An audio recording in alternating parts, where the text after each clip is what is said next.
Welcome back to the Christ Revival Podcast. My name is David. And I'm Kyle. And I'm Sidney, and our focus is to encourage young people to live a life dependent on God while actively following Him. We hope you come away from this podcast excited to take your faith seriously. Without further ado, let's get back to drizzling that biblical syrup. Welcome back to the Christ Revival Podcast. So we're talking about fear. And I wanted to start off by asking you guys if you guys had any irrational fears, either now or growing up, you know? Totally. I definitely do, but you can go first. Okay. I would almost say it was almost a phobia of Google Earth growing up. What do you mean? Well, you're going to say. It's rough. It was really rough. My siblings and I used to go on Zillow all the time. And if you were ever in Street View, I would physically shudder, physically cringe. I couldn't do it. Why though? Great question. So it all stemmed from my 6th grade TechSmart class. Shout out Mr. Berg. He's definitely not watching. Definitely not. We might have just became Facebook friends. Anyway, probably not. I remember in this class, he gave us a list of coordinates to look up, okay? And he gives all of us these coordinates, and I look one up, and it's a giant island with a giant stuffed bunny. Guys, look this up if you don't believe me. There's a giant island in the middle of nowhere with this. How are they going to find it? Are you Googling with this it? art piece of a giant bunny, and it freaked me out. And I'm looking at it on Street View and getting stressed. And then I found it. and then there was coordinates of a car on the side of a building, and then there was coordinates. Wow. Oh Is my that the gosh, right thing? scary. Yeah, okay. There's coordinates of it dropped you in Antarctica, and it was just a penguin looking at the camera, at Street View. And I literally couldn't do it. I started to cry, and I'm in 6th grade. I'm old enough, but it freaked me out to my core that now even with Apple Maps, if it goes into the 4D mode, I have to take a second and breathe before it. So that's my childhood trauma. That is crazy. Yes. Can you believe that they bring a car to Antarctica and just drive around? That's how they do the Google Earth thing. Kind of wild. Oh my goodness. I wonder if they use a drone or something. Yeah, I was going to say, I don't think they just do driving a car around Just on Antarctica. ice. It'd be funny though. This. This is so funny. Sorry, now I'm kind of down this rabbit trail. No pun intended. Oh my gosh. Oh man, there's so many of these Google Earth locations that you can go to, and there's stuff hidden at them. Terrifying. Anyways, sorry. That's Don't completely look it off up, guys. It's horrible. topic. I don't think my fear or FOMO is quite that interesting, but I always had a FOMO or a fear. Was that FOMO? Yeah, I always had FOMO. Phobia. Sorry.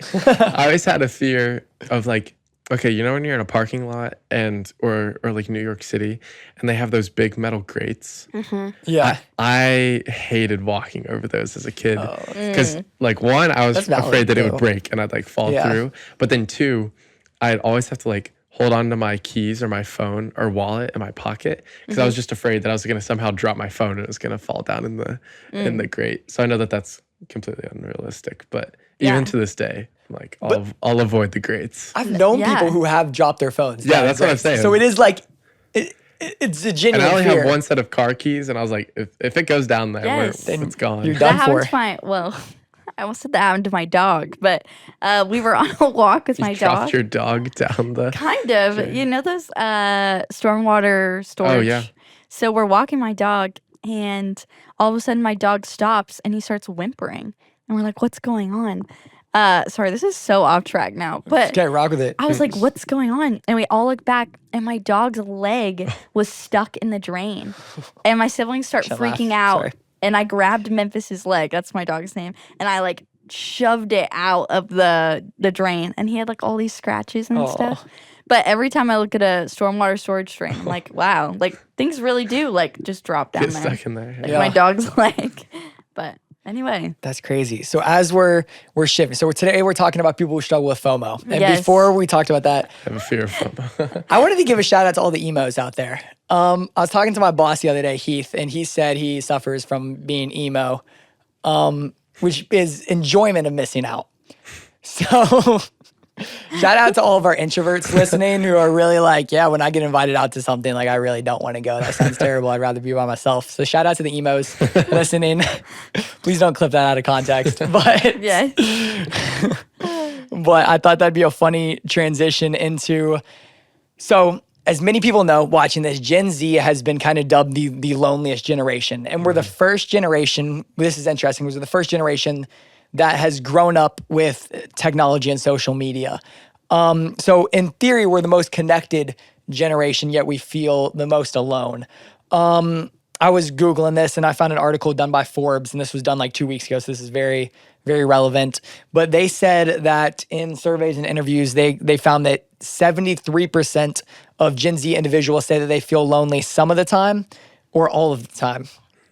And so I think this is important to know as we're kind of talking about FOMO specifically, is like there is a level where most people feel some level of loneliness right now. And so I think a lot of the genuine fear of missing out comes from that fear of being alone, you know?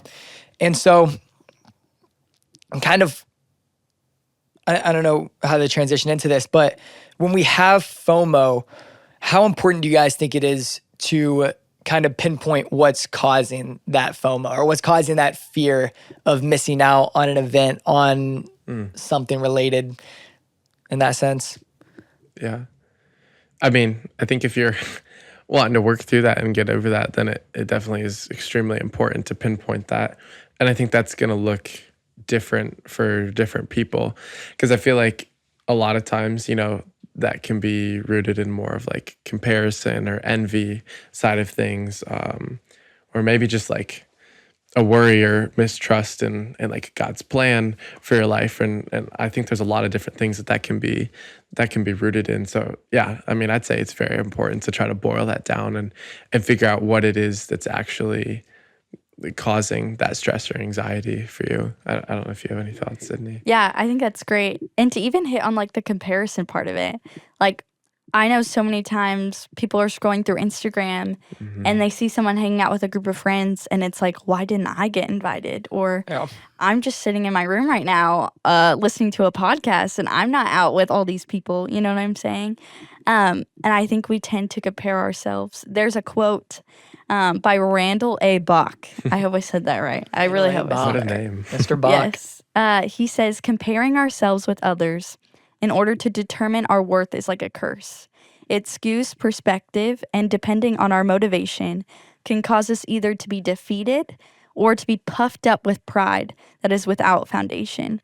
And so ultimately, comparison is not good, because we either think, wow, I've got my stuff together, or we think, on the other hand, wow, look at this person just excelling in life.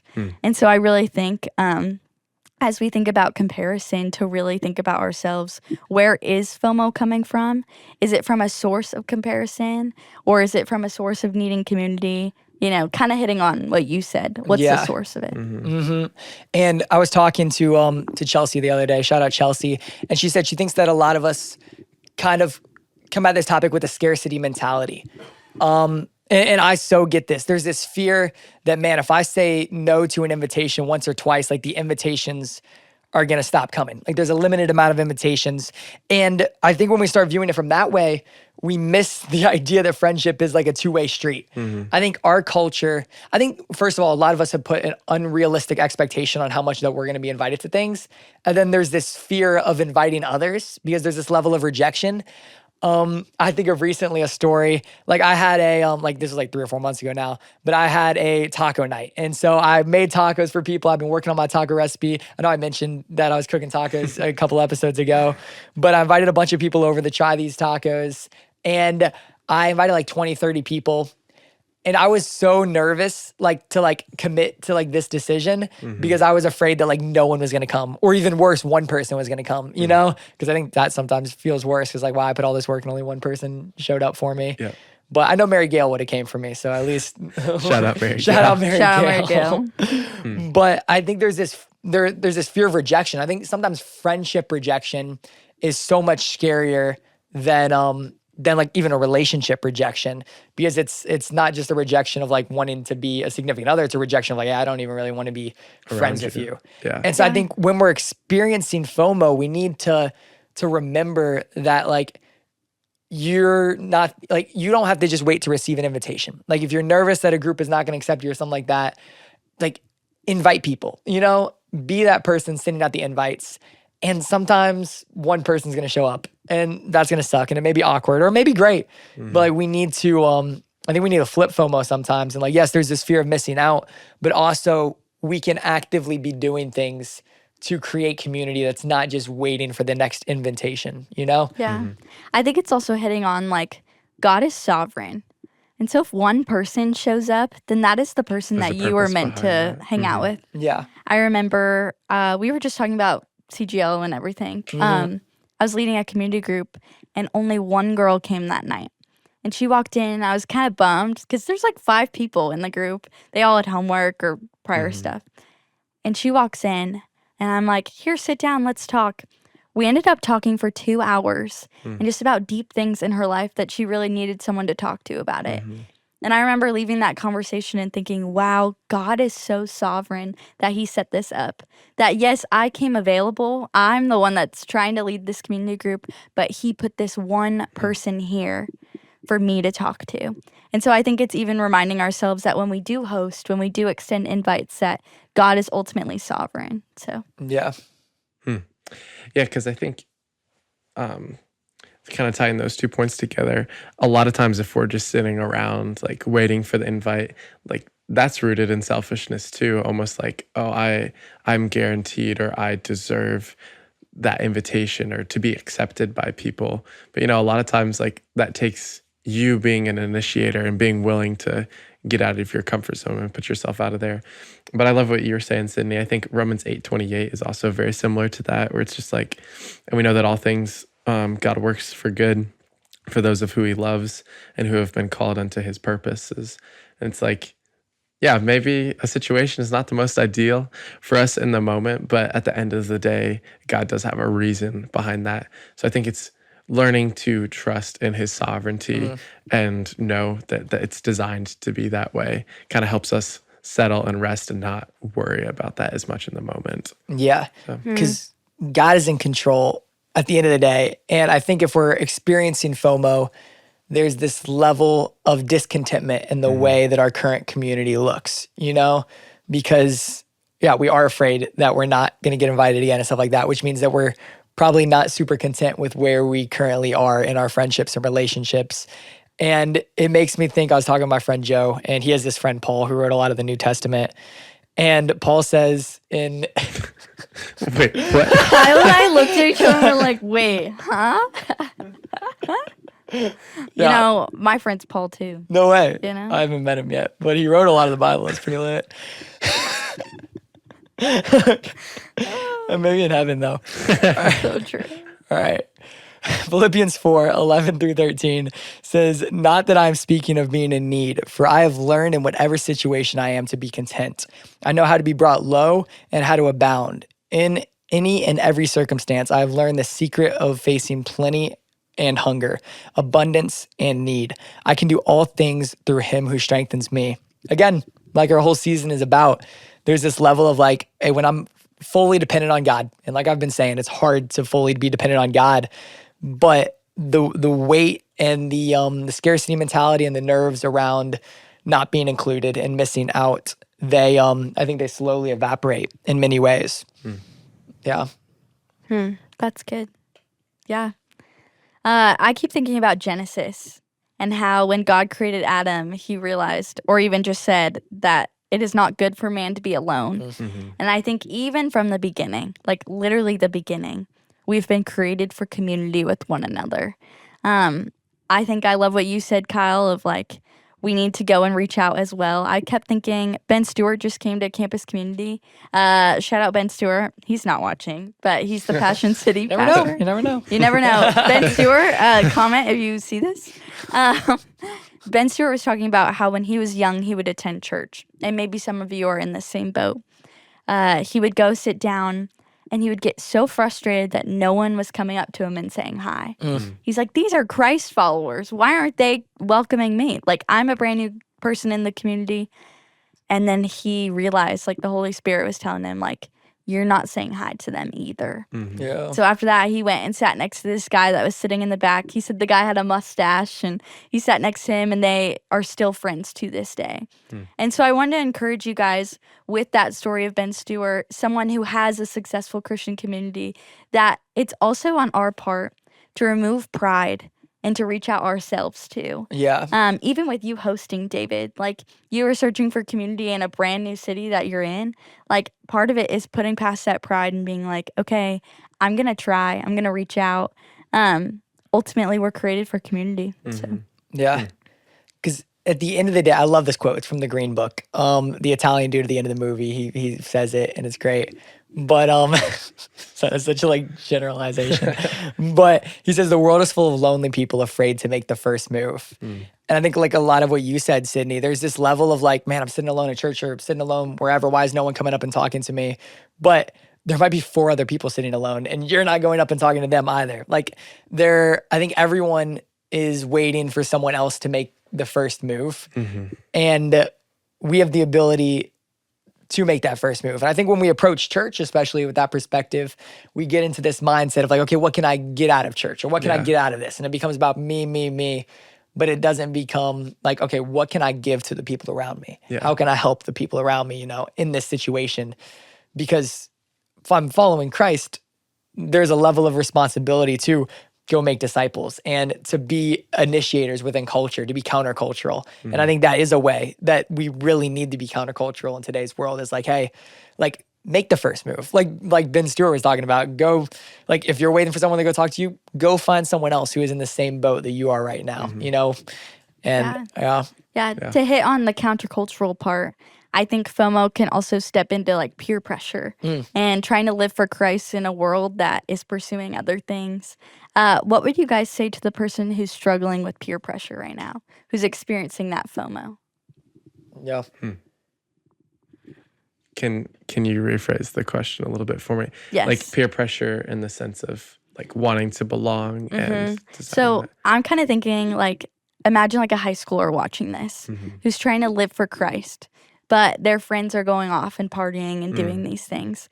What is a message you would give to them to kind of encourage them like in that season? Yeah. I guess something that I have found that's very helpful for me is like, ultimately a lot of these things I think are rooted in discontentment and dissatisfaction. And so a practical way that I think you can combat that is just thankfulness and gratitude. I like 1 Thessalonians 5:18, it says, give thanks in all circumstances, for this is God's will for you in Christ Jesus. And it's like, yeah, maybe there is that desire, that peer pressure to want to hang out with that group of friends or be accepted in this. But ultimately, like we talked about, God does have a plan. And if your focus is shifted to gratitude and thankfulness, that really takes the pressure off of you and the selfishness, and really kind of redirects that back towards God. And it's like, all right, well, maybe I don't have that friend group that I want right now, but God really has blessed me in so many different areas, so that to the point where that friend group and stuff has a lot less priority in our minds, and it's easier to just be content and thankful for where we're at if we're practicing gratitude. Yeah. So I know that is kind of countercultural as well, but I'd say like just practicing gratitude and thankfulness for what God has given us. Yeah. I think when it comes to peer pressure, we had a training 2 weeks ago. There are 3 questions that we talked about, 3 questions that everyone in our generation struggles with or has wrestled with. And those 3 questions are, who am I? Where do I fit? And what difference can I make? And I know we talked about difference and purpose a couple weeks ago a little bit, but I think when there's this peer pressure and this fear of not fitting in, it is coming directly out of a insecurity of like a sense of belonging. It's like, where do I fit? And I think you got to ask yourself the question, like, okay, who am I? Like, who are these people? What are they doing? Are they people like that are going to push me towards Christ? Are they people I really want to fit in with? Or am I just viewing this group of people as a cure to my personal loneliness, because I've experienced that so much, that where do I fit in question. And even moving to Atlanta like 6 months ago, it's like, okay, who are going to be my people here? Like, where do I fit in here? Because you can't, like you mentioned in Genesis, like God didn't create us to do life alone. And so I think a lot of the peer pressure is like, okay, like I know there are probably better people out here, but I need community. So I'll settle for these people. And I don't want to say don't hang out with non-believers and don't hang out with people that aren't walking with God, because we need to be lights in those circles. But ultimately, your closest friends need to be people who are building you up and pushing you towards Christ.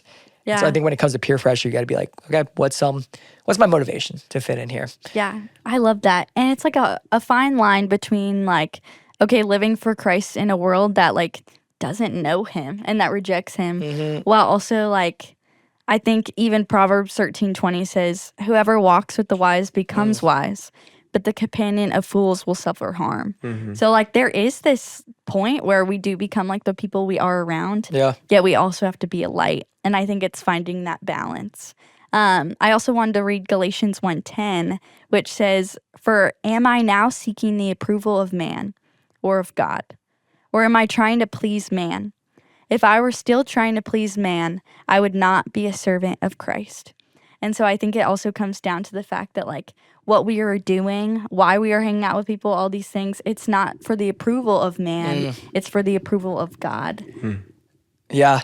I've wrestled with that so much recently, that Galatians 1:10 verse, because I find myself, and I think it's just my personality, I find myself sometimes getting so caught up in what the people around me think of me. It's like, oh, like I'm trying to live for God. Like they're a Christian. Why don't they like me? You know, why? Like what am I doing wrong? And then it quickly becomes about like me, and less about, you know, God. Like if we're serving God, we're no longer working for the approval of man. But I think because we're self-obsessed people, sadly, well, not all of us, maybe Kyle's not as self-obsessed as I am, I'll say that. But I think we constantly drift back into this mentality of like, me.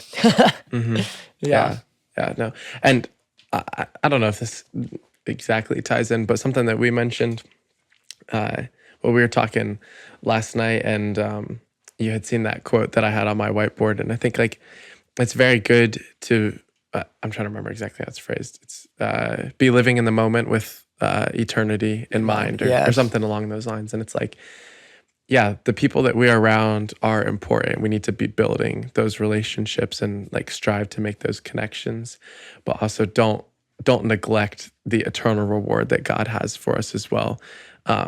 And I think a lot of times we can look for that satisfaction, that community, all in the here and now and the community around us. But ultimately, like that satisfaction and fulfillment is only going to come from that relationship with God and what he has planned for us in eternity. Yeah. So. Yeah. I think that comes along with Hebrews 12:1-3, which Hebrews 12 is a hot chapter for us. Yeah. Yes.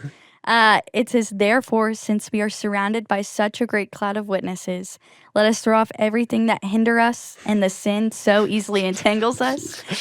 If you guys are watching, David just hit something. It was great. It's perfect. Sorry, my bad. I love it. And keep doing it. Ready? So you might have to start over this verse, but that's good. This was at camp. This was one of the verses that we focused all summer on with the kids, and we had these like motions. Wait, I'll read it and you do the motions. I don't know if I know all the motions. That's okay. Can't put me on the spot like this. If you're on Spotify, pull over and watch this moment. Okay, ready? Therefore, since we are surrounded by such a great cloud of witnesses, let us throw off everything that hinders and the sin that so easily entangles. And let us run with perseverance the race marked out for us, fixing our eyes on Jesus, the pioneer, the perfecter of faith. For the joy set before him, he endured the cross, scorning its shame, and sat down at the right hand of the throne of God. Consider him who endured such opposition from sinners, so that you will not grow weary and lose heart. I think we run this race. We run it with our eyes fixed on Jesus, that there is an eternal life coming, that this life is short, and we are going to face moments of opposition. Think of Daniel. Think of Moses. Think of like Rahab. We were talking about, what's it called? The Hall of Faith. Oh, yeah. Yes, we're going to face opposition, but we just have to fix our eyes on Jesus, running to him. Yeah. Sorry about that was really I bad. loved it. I thought I it was remember great. like 2 or 3 parts of it, and it was sorry to my Spring Hill people. I thought it was perfect. That was good. Wow. Yeah. I think kind of just tying back to just remembering that like FOMO is going to look a little different from everybody or for everybody. And we're sitting here talking about this. And I think I maybe fall more on the side of things where it's like, I'm okay not having to like hang out with people all the time. And I think this has just been a really good reminder for me that sometimes the more difficult choice is going out and being that initiator. Yeah. And starting those conversations, like getting people together, having community. Whereas I'd be content like spending time on my own or just working on my own projects, whatever it might be. But I think you look at Jesus's life and he's so clearly an initiator for the gospel and had a purpose behind that. And, you know, that's what we're called to model our lives after. So whether you're someone who does struggle and want to be hanging out with people all the time, or you prefer that more alone time, I think we can be initiators of the gospel and build community that way with that purpose in mind. Yeah. And I was talking to Heath again the other day, and we were talking about kind of this pendulum of freedom and responsibility. And like you said, you don't really feel like you experience FOMO a lot. And I think it's because on some levels, like you have a ton of responsibility right now, and like you got to structure your calendar to get things done.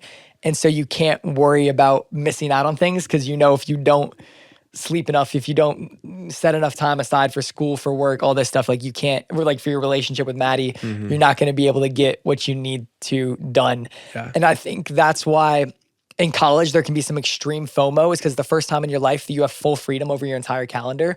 And when you first get to college, you have so much freedom and so much time. You're like, what do I do with all this time now? And then slowly, once you start adding responsibility, it starts tipping.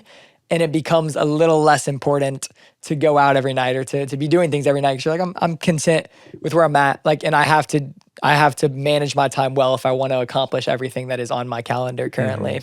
Yeah, that's good. I think it's also like evaluating what we need. Like we need rest. We just talked about that a couple episodes ago. We need rest to be successful. Even God, who created the world, rested, not because he was tired, but as a model to us. Yeah. And so if your fear of missing out is starting to get in the way of you resting with the Lord, then I think it's a conversation you need to have with yourself of, okay, I need to reevaluate my priorities. I need to reevaluate what I'm doing. I do think it is this fine line of like Acts 2 says like break bread with others, you know, who are like love Jesus, and like there is this need for community we have, but also those people in that community have their needs met in the sense of like they're spending time with Jesus. They're in fellowship with one another with Christ at the center.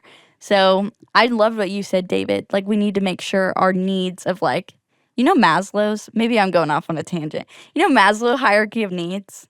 Do you know what I'm talking about? It's the triangle. Okay, I don't have it in front of me. But the bottom, and it's like the bottom are the most necessity, and then at the top, it's kind of like fun and random things.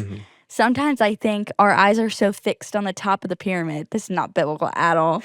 But our eyes are so fixed at the top of the pyramid that like we forget that we need these survival and these essentials.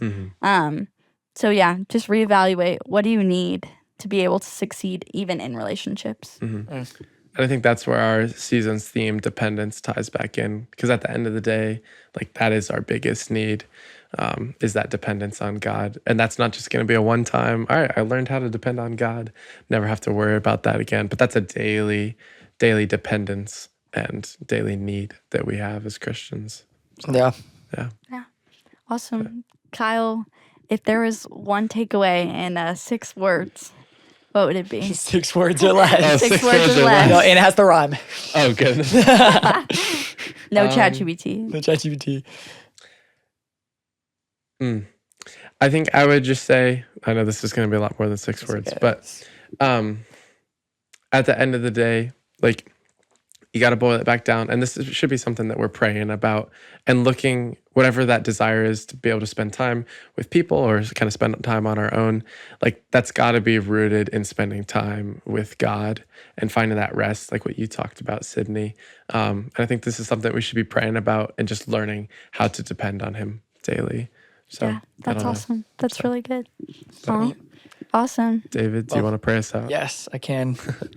God, I thank you that because of your sacrifice and what Jesus did on the cross, and because of how faithful you've been in our life, that we no longer have to let fear have control of our life, and that in dependence on you and learning how to be dependent on you, we can continue to live a life that is content, and is just confident in what you're doing in our life. In Jesus' name I pray. Amen.